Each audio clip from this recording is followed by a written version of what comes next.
Thank you all so much for tuning in to another episode of Home and Home with me, Caleb Mitchell, on the More Important Issues podcast, and Chase Thomas of the Chase Thomas podcast.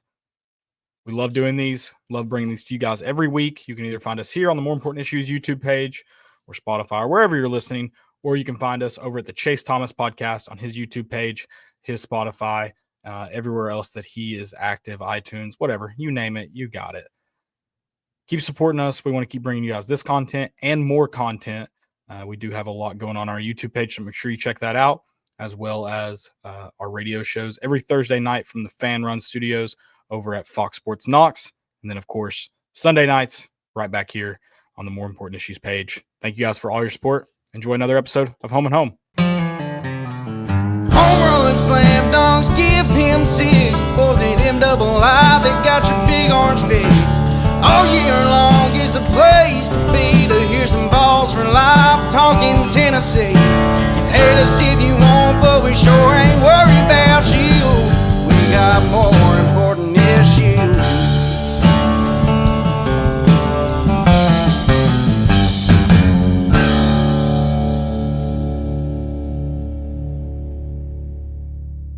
Welcome back. This is Home and Home with More Important Issues, and of course, Chase Thomas of the Chase Thomas podcast. Chase, it's good to see you, man. How are you doing this week? I'm pretty good. Pretty good. I would like for the temps to go up a little bit because this is unbearable cold. Like, we don't even get any snow right now. It's just hurts when you're walking outside right now here in East Tennessee. So no, I'm ready for it to get a little bit warmer. I'm a person who enjoys all four seasons for sure, but this is the part of winter where I'm like, this is too much. Chicago, all this kind of stuff. I couldn't do it on the daily basis here, Caleb. I don't know about you. It's this. I guess this is our 2.5 days in the teens and early mornings. It's almost single digits. I think it feels like it's been single digits the past 2 days. I like the cold, but I'm with you. This is, and here's my caveat: if it would just snow, I could be like, all right, cool, whatever.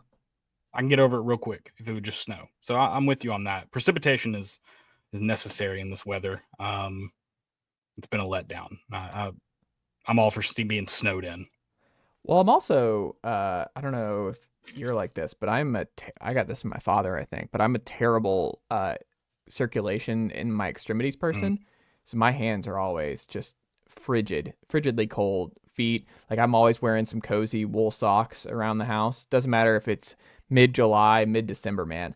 I'm over here walking around the house in wool socks, man, because it just gets super cold. So, like, for me out in the wilderness right now, it's a little bit more suspect for me, Caleb. I got to be careful with the extremities. No, thankfully I do not suffer from that. I'm pretty much like no socks year round. I can't do it. Yeah, at home, obviously. They get cold. They get plenty cold out there, but at home I'm no socks pretty often. Oh no, I'm socks all the time, and I'm very particular, man. I'm very particular about the cozy wool warm socks and different kind of like the big humongous slipper type socks. I'm all about it. Yeah. There's a lot of good ones. So for all the good folks looking to get into to upgrade their sock wool game and stay comfy this winter season here in East Tennessee, hit me up at Chase Thomas Podcast at gmail.com, because I'd be more than happy to assist for all of my folks here who also struggle with blood flow to their extremities at all times. Yeah, there you go. That's a great. Are you charging for that service? No, it's all free. Okay, man. even better. Wow. Yeah. Wow. It's all communal, man. Like this podcast is built on communal. Just like sure, no competition. It's just like we all rise all tides. Is more of my motto. It is cold, and it is a good time to be inside, though. We are almost at like that sports triangle moment, and obviously professional sports actually has it. College football, you kind of just gotta you get a tease of baseball season. Obviously football season's just wrapping up, and then we're in the heart of basketball season, and so we got a lot to talk about before I get out of here and run to the Mississippi State game. Hope to see the Vols bounce back. You'll know when you're watching this tomorrow whether or not I'm happy or sad after this podcast. I want to talk about the 2024 season. Of course, Tennessee, and we'll talk a little bit about that. But I want to get your thoughts as this season's wrapped up. The 12-team iteration of college football, 12-team playoff. What are your kind of overall feelings? Like, what have you had enough to really think about it, or you think in expansion they shouldn't have gone to 12 yet, or this was awesome. This is the best of the best so far. I think it went too long. I don't know if you felt this way, but last night it was a great game, but it's too long. Like I think Tony Basilia made a good point in his blog today about like it felt like out of place on the calendar because you're now in the championship games of the NFL season, and a lot of people, like Tennessee included, their season ended over a month ago, and we're Right. still playing college football. It just doesn't feel like college football should be played in late January. Like it just feels like they took way too many breaks, and that weird couple weeks before we start the playoffs has got to go. This sport needs to be wrapped up in the early part of January because I think it loses some momentum and some steam. Obviously, the Ohio State and Notre Dame fans were loud, and it was a highly sought after ticket. But I do kind of wonder how many folks were just like, "Man, is this season so good?" Because you kind of forgot that it was the national title on Monday night. It didn't feel like there was a lot of natural buzz, and I think it's because the playoffs by and large were good and a positive development, I think, for the sport going from 4 to 12. But the calendar stinks, and it went on way too long. Like nearly a 2-month playoff structure is just too long. Like it needs to be shortened significantly. I think that is the way you frame that is the right take. A lot of people are like, it feels like it's 12 teams is too long. I don't think 12 teams is the problem, because I thought this before there were 12 teams. The 4-team playoff also felt too long. It was too detached from the regular season. You were talking second week of January. Sometimes you're like almost to the end of January. It felt like you are now in that championship game.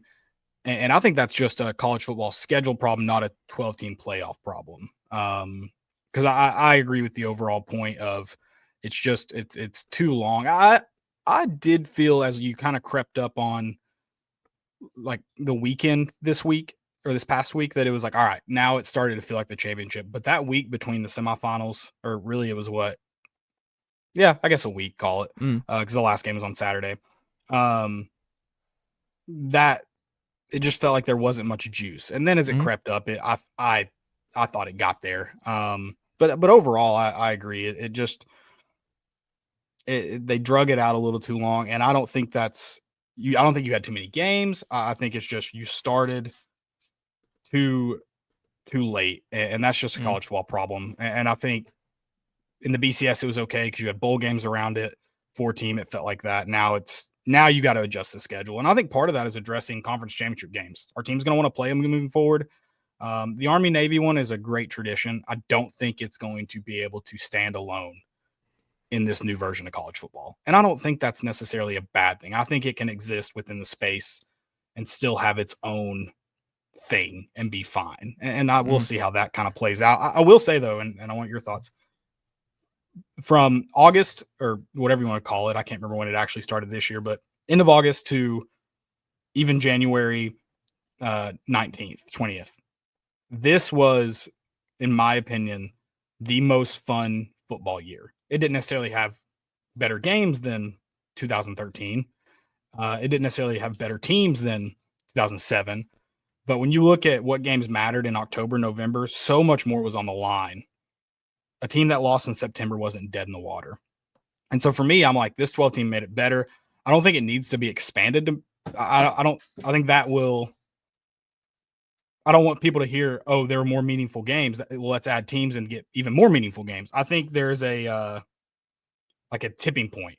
You got to find, it's a seesaw, and you got to find what's the right. And maybe 8 would have been right. Maybe there were too many, and maybe some games didn't matter. But I think right now you're at a really good spot where enough games matter, and enough, like, you can lose and be punished. But you may not be punished so much that it ruins your season. I think Ohio State is a great example. That we would have missed that last year.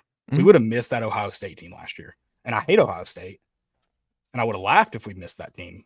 But that's how many teams have we missed over time that could have gotten hot in the first round and just kept it going.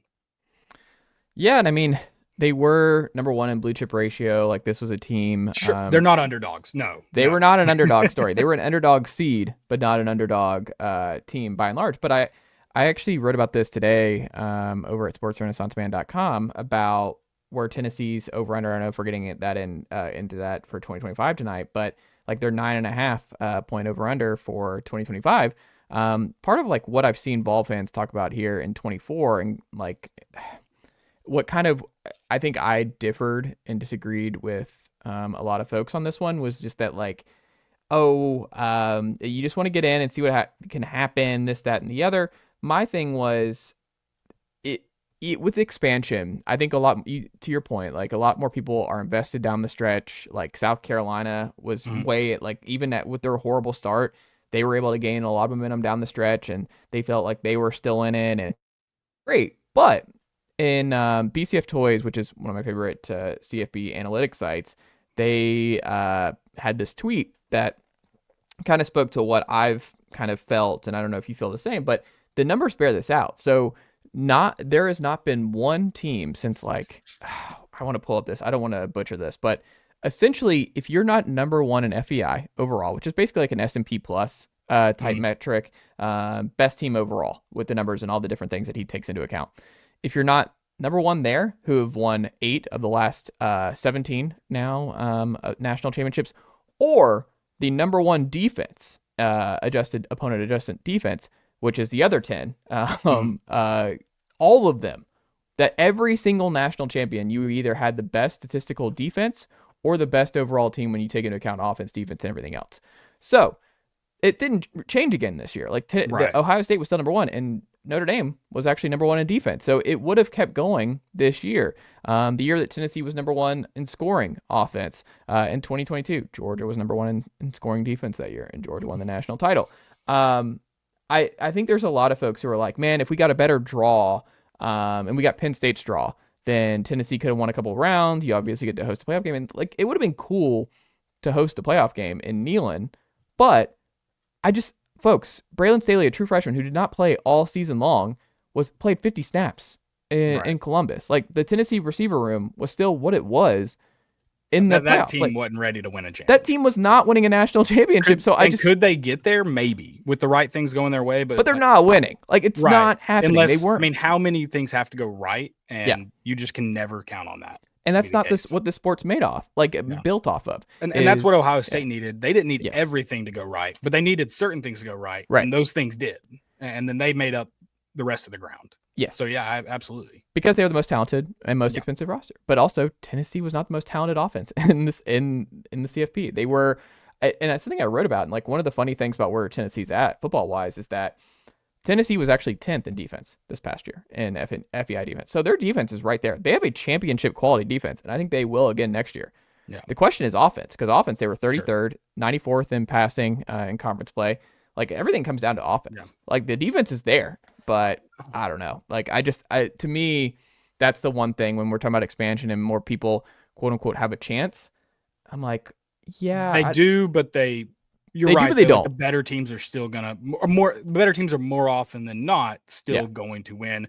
I think though it is good to put now you're making those teams win more games rather than just be voted on to be there. And I think that's a good thing. Because I mean Oregon, obviously not the best team. They would have been the number one. I mean, they were the number one seed. They would have been the 1 seed in the 4-team playoff and probably played for a national title, if not won it. And they weren't the best team. That's been clear. That's been made. You mentioned Tennessee offense. I do want to get into that. Vols picked up a commitment from Star Thomas since we've last seen each other. Running back from Duke, rushed for 871 yards last year, 7 touchdowns. What's your grade or what's your kind of overall take on this pickup? How does it help this young running back room that they have good upside, but we kind of don't know what we have in the running back room at the moment? It's interesting. I mean, they've now lost back-to-back backs to the NFL draft, and they were both very talented in different ways. I was more of a Jalen Wright guy in terms of just what he was for this offense, just kind of that big boom threat where he's averaging like 7.5 yards a carry. Like, and you saw in the Georgia game, like when he just burst through the hole and gets to that second level, Jalen Wright with his track speed, he was just he was different. I still think he's probably the most talented back that Heupel's had thus far at Tennessee. But Peyton Lewis showed some stuff, but Peyton Lewis is banged up last year. Deshaun Bishop has obviously shown some stuff. He's a pretty natural number 2, but he's been banged up, hasn't finished the season the last 2 years. Dwan Morris we like coming out of Oakland, powerhouse in Murfreesboro. You like him as a true freshman, but I still don't figure him to be like getting a bunch of carries as a true freshman for Tennessee. Right. So you kind of had to, like, you didn't really have a choice, but to add a depth back. And this is kind of like the first one, I guess, since what, Tion Evans, 4 years ago, who was really good until he disappeared down the stretch. But I'll always remember that Mizzou Missouri game run, where right? he went Ripped off off like a 70+ yarder. yeah, like Tion Evans, he was awesome in Columbia in 2021, but they had to, like, there's just no way around it. But I think he's not going to be like a bell cow Samson replacement. I think Sure. no matter what, Tennessee's going to have to rotate. Like, But I think Tennessee is I was about to say that's the yeah. biggest thing is none of the running backs you currently have are going to be able to sustain what Dylan Sampson did for 12 games, 13 games. Mhm. So I think that's big, is that you didn't bring this guy in to be Dylan Sampson as a singular person, but like you want to replicate what he did with him and 2 other backs. And I think you moved that direction. Now we'll see if you get there, but I think it's He could be Jabari Small, right? Like, that's what you want. You want him to be Jabari Small. Yeah, sure. Yeah. Which I think is possible, but this is the other part of it, is like Sampson was such a cheat code for them last year. They were never going to spin big at running back. That's clearly not a position that they're going to go above and beyond. Like, remember Damian Martinez and that buzz last spring, and Quinton Judkins. They're not getting in that. It's just not the way that they're prioritizing their salary cap, is towards the running back position. I look at it as like, now there's no way that they're going to be able to lean on the running game in the second half like they did to get away with some games here where they're getting shut out in the first half and Dylan Sampson's having to put the team on his back in the second half.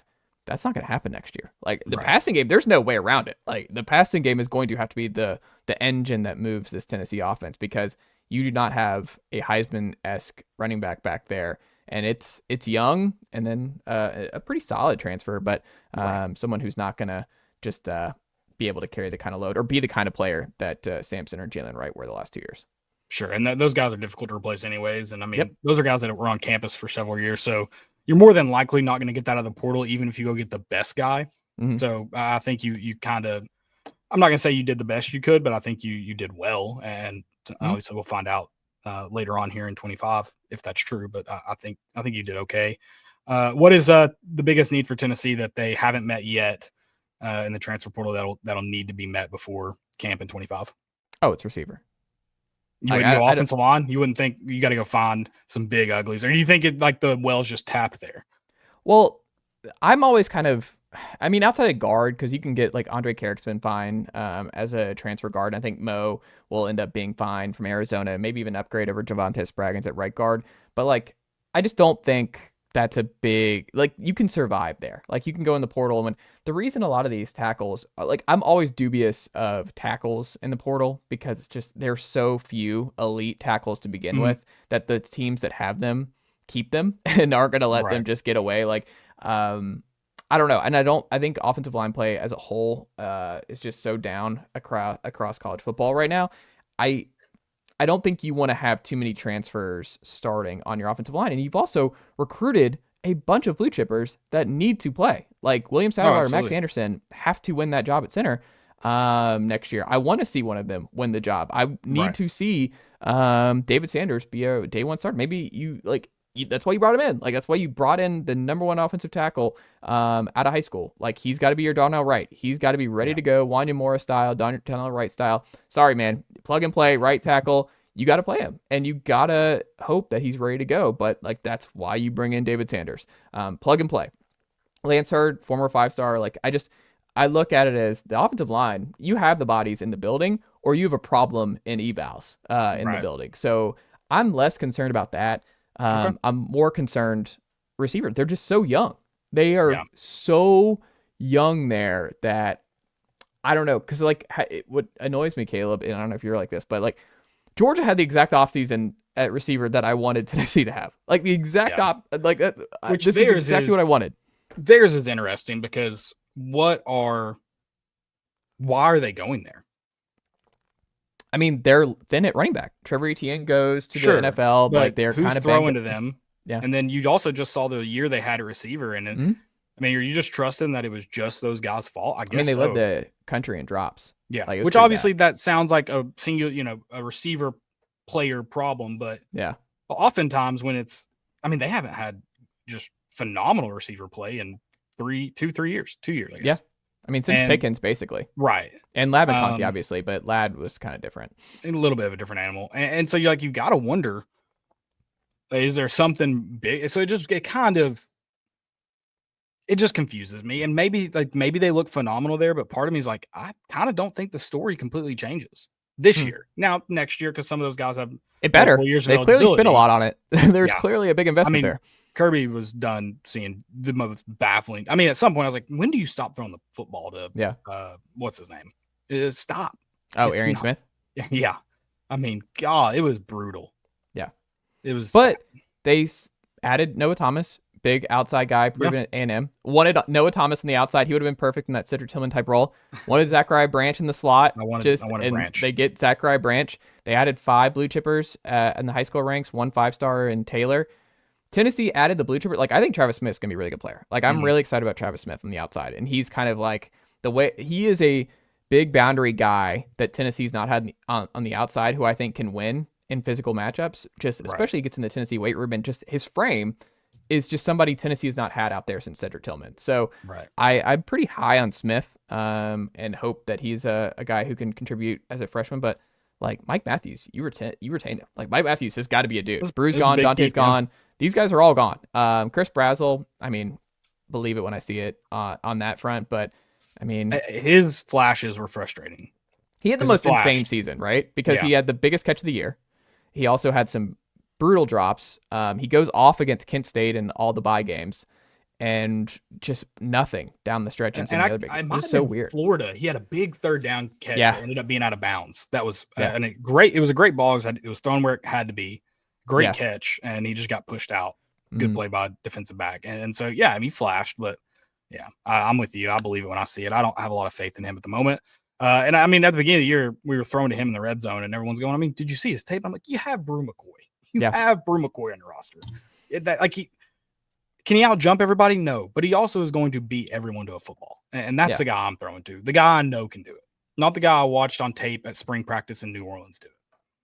Well, I also said sorry to go back to something because this is just something I spent a lot of time writing about today was look, a lot of the questions that Tennessee has on offense are all solved by blue chippers.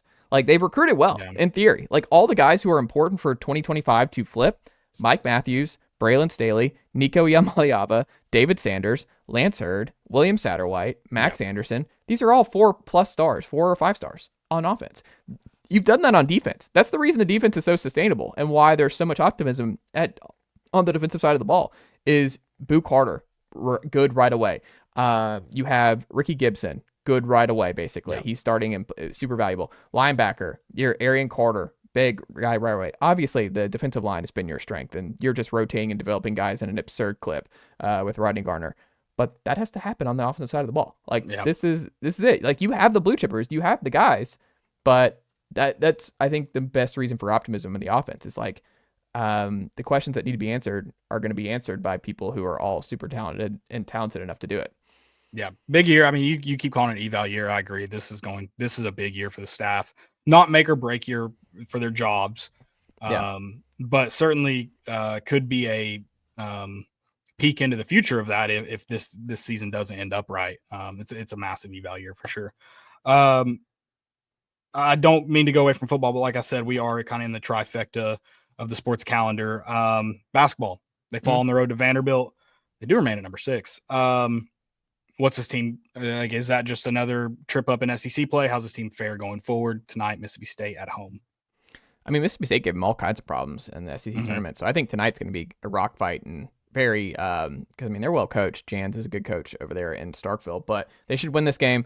I mean, I'm still pretty ticked over what happened in Vanderbilt. Vanderbilt's a much improved team. Byington's a good coach and has got them moving in the right direction. But that loss just shouldn't have happened. And I think Barnes' answer as to why he sat Zakai for that time. We know that he has the 2 foul rule and everything else.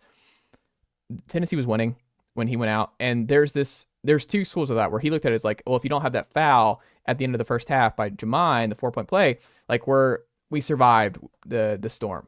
The problem with that way of thinking is Zakai's your best player. You had a lead and that you could have built on that lead if Zakai keeps playing. Zakai had 2 fouls with 40 seconds left in the game. There was I wanted, like, just say, like, you're just wrong here. Like, this was just wrong. Like, Zakai Right. should have played down the stretch. And I mean, even when you saw it getting worse, like, they went at Bishop Boswell back-to-back times and scored 4 quick points. He was, I mean, I still like Bishop Boswell, but that was a rough sequence for him at the end of the first half. Like, that when you have this razor thin margin of error to get your first number 1 overall seed in school history, you can't do stuff like that. Like, now, like, you're not a 1 seed in most mocks. Like, now it's Alabama's in that spot. You only have basically 5 games to lose in total in SEC play to get a number 1 seed.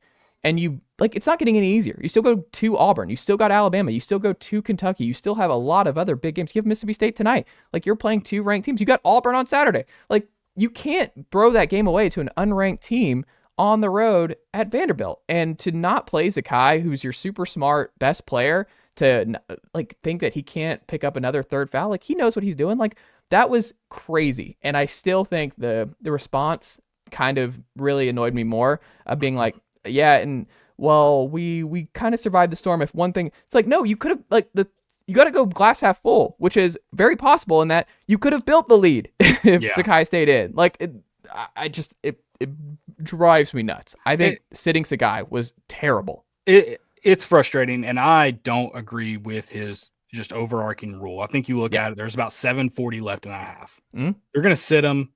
You sit him for a few minutes, kind of let him cool off, kind of let the officiating cool off from him. And I think he's got a role in that first half.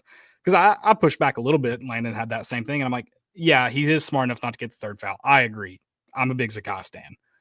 But also my argument back to that is he should have been smart enough not to get the second foul, though, knowing that's going to sit him. And I don't agree with the overall Barnes rule. But I'm also like, no, I think I don't think he can play the remaining 7 minutes of that half.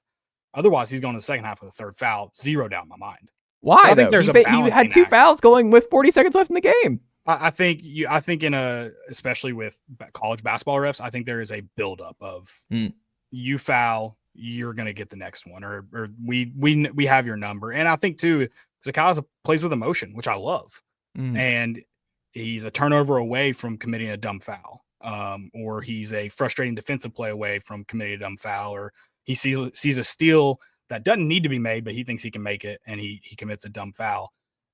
But would you have been mad if he picked up a third foul and he played him anyway? Like, would you have been mad at Barnes if he had done that? Like, I would live and die with that. Picked up the third foul with 7, like almost immediately after, or no, like 100%. 4 or 3 minutes late, or even No, if he goes the second half with a third foul and it's late and he played 4 minutes of that 7:40, no, I think that's just part of the game. But I'm also thinking, like, all right, you really got to watch him in that second half. You have to be careful about your runs in the second half and how you play him, because if he basically plays the whole second half anyway.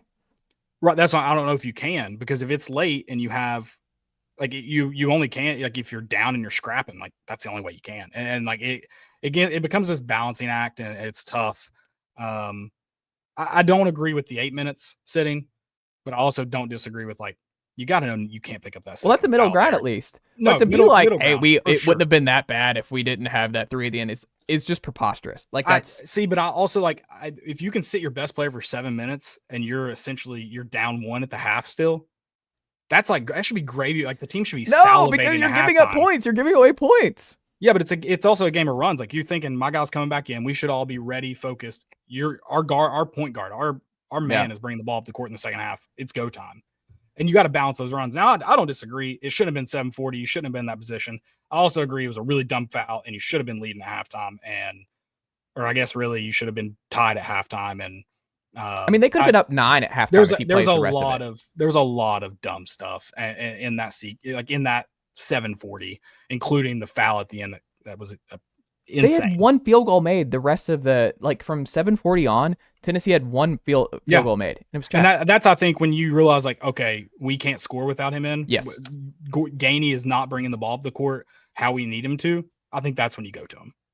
Because I think if you can get out of that half playing good basketball, then you do it. But you can't the reality is you can't with Zakai, and he can't sit for 7:40 in any game. If he has 4 fouls in the first half, I think you have to find a way to get him back in the game. Yes. Like, he's playing, like, you live and die with it to me. I'm like, I don't think there's one Tennessee fan who would be like, well, you played Zakai a little bit too much, and then he fouled out with 2 minutes to go in the game. No, you live with I hate it. to tell you there would be, but yes, I agree Why? with your He's your opinion. best player. No, I didn't say it was a smart opinion. I'm just I know there would be. So I don't know. I would be like, look, that's more on Zakai for getting the 5 fouls and fouling out. Sure. Like I'll live and die with that. But I just think Zakai's been in this program for what feels like 15 years. He knows the 2 foul rule. If he looks up at that clock, he knows the 2 foul rule. Don't do it. Barnes ain't going to waver on it. He never has. He never will. I don't agree. Maybe he's going to listen to this podcast and he's going to be like, okay, maybe I do need a waiver because Chase has talked about it a lot this week. Chase and Landon are on this. Ryan was on it, friend of the pod, Rocky Top Insider. I feel like I feel like he would agree with my middle ground more because I'm okay with you sitting him some. Yeah. I do think you have to cool him off from the officials. Those officials get guys in mind, then they start calling the chippy stuff. Yeah. Arkansas, what was his name? I mean, committed like 3 chippy fouls, 2 chippy fouls back to back, and I'm like, yeah, of course they're going to call it. They just called it on you a minute ago. Yeah. Whereas like you can commit the same foul later on and not get called if it's 5 minutes after and they've forgotten who you are. But they like I don't know, man. I'll live and die with it. It's not like a Tobey situation where he's gonna quit. You're like, oh well, he can get 3 fouls in a hurry. I just think Zakai's just too smart, and I think you live and die with Zakai. I mean, he was your team high plus minus in the game. You can't sit for 740.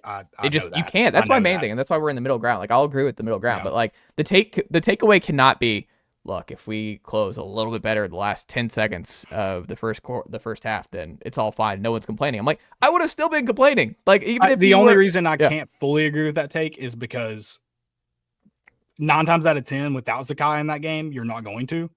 Otherwise, if that team's fine without Zakai, I'd be going, yeah, I mean, that is true. But they just don't normally do that. So why would you assume they would? He's your MVP. He is the engine that moves this whole operation. I mean, I would argue as good as Dalton Connect was last year, you also don't have that year without Zakai.